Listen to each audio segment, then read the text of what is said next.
because every swing is so different, and therefore we need to find how to use this instrument.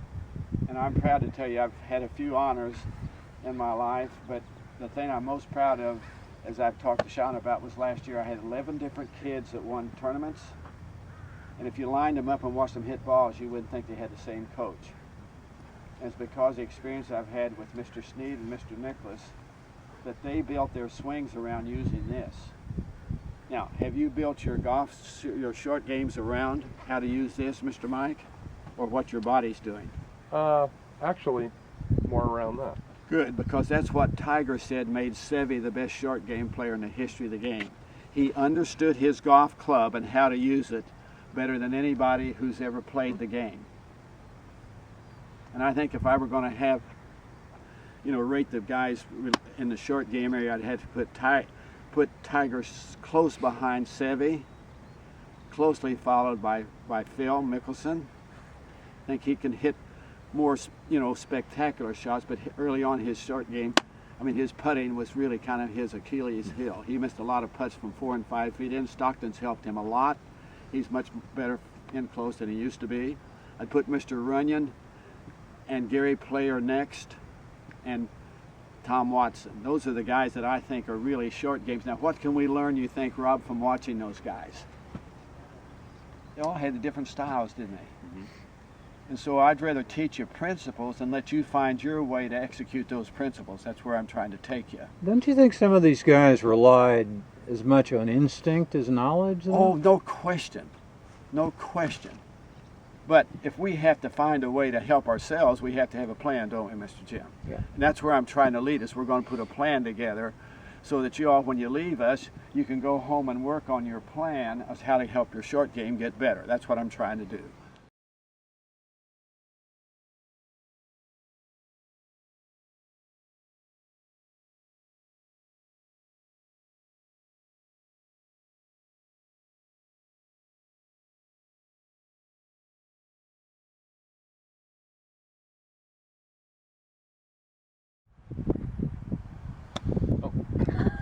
Okay, now. Maybe not. Oh, I think so. We've all. Now, let's go back. What did he violate up here on our board? First one wasn't steady enough, was he? There was way too much movement there, wasn't there? In his swing. So let's make a swing now, and let's try to stay as steady as we can. Thank you for helping us. Absolutely. Now put your hands a little more forward, put a little more weight on your right leg, a little forward. Okay, now see, his grip pressure changed. That was better, but the grip pressure changed. Now how do we know that, Bri? The speed of the club changed abruptly halfway down. Now Sam used to say, if you want to know when to press, watch the guy's club head. If there's a sudden jerk, his grip pressure is changing, so the loft of the club is changing and the speed is changing. Now's the time to press. Okay, so now let's do it again. Okay. Keep your grip pressure. Now here's what I beg you to do. Feel your hands, arms, swing the club back and down, not so much with your shoulders. Okay.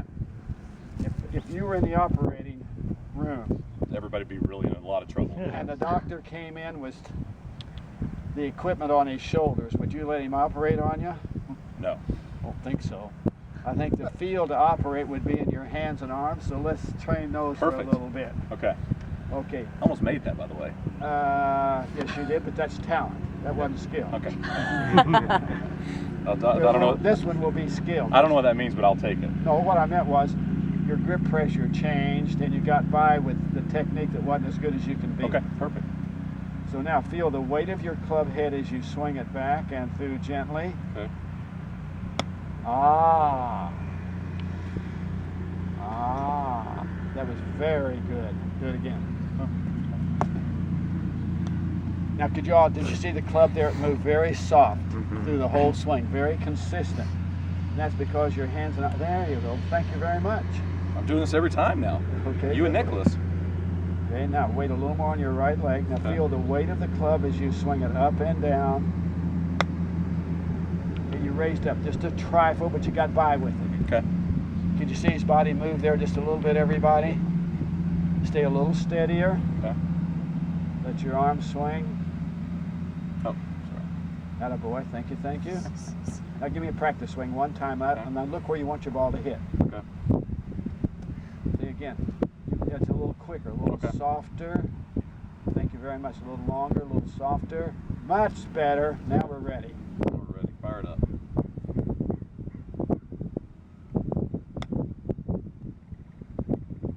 Do it.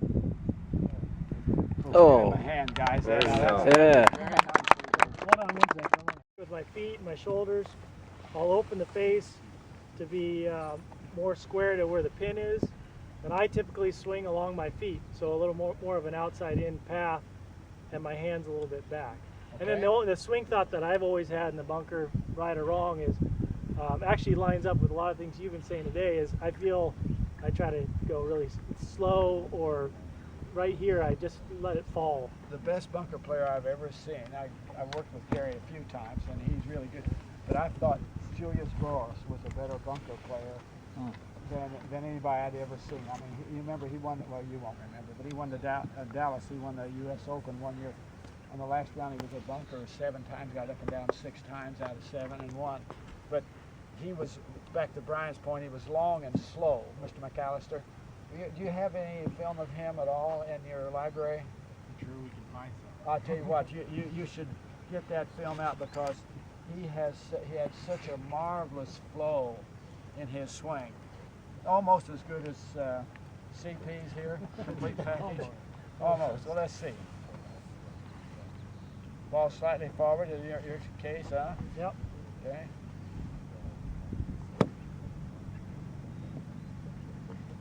Not too bad. Okay.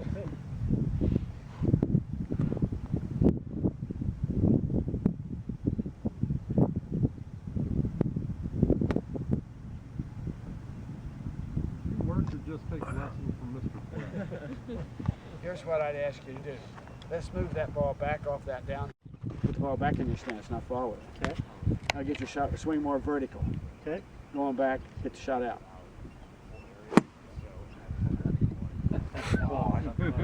He's not really that good, Coach, but no, I think that's one of the hardest shots in golf. And David, that's where our instincts can really mislead us. We want to get that ball high, and so what Brian did there that scared the hell out of me, he got the ball forward in his stance. He can't get the swing vertical enough, can he? When the ball's that much forward. Dumbass, you're getting better. Huh? No, I'm teasing that. But, so much of the game is counterintuitive, and if we don't understand what we've got to do, we start down a road we can't get better because we're not using the instrument. I want to see that one more time. That was a spectacular shot. Ball back to normal. That's it. Now, because it's leaning left, you're going to feel like your swing's a little more vertical, won't you? Yep. And that's exactly what you want, so the club will dig and go down underneath the ball. Folks, you don't realize how good that is on that downhill lie. That's pretty damn impressive. Anything that would even stay on that green from this lie. What should we do to get better here, Mr. McAllister, you think? Practice the shot that put us here, because we shouldn't be here. Passionate about what I've learned from some guys that I think are pretty special. And I would say to you, find your own solutions, because each of us have little different challenges. And if you'll kind of work with the plan that I set forth there, it's pretty simple. Again, it starts with an understanding. Then you've got to have some habits. Then you become the ability to create. Excuse me.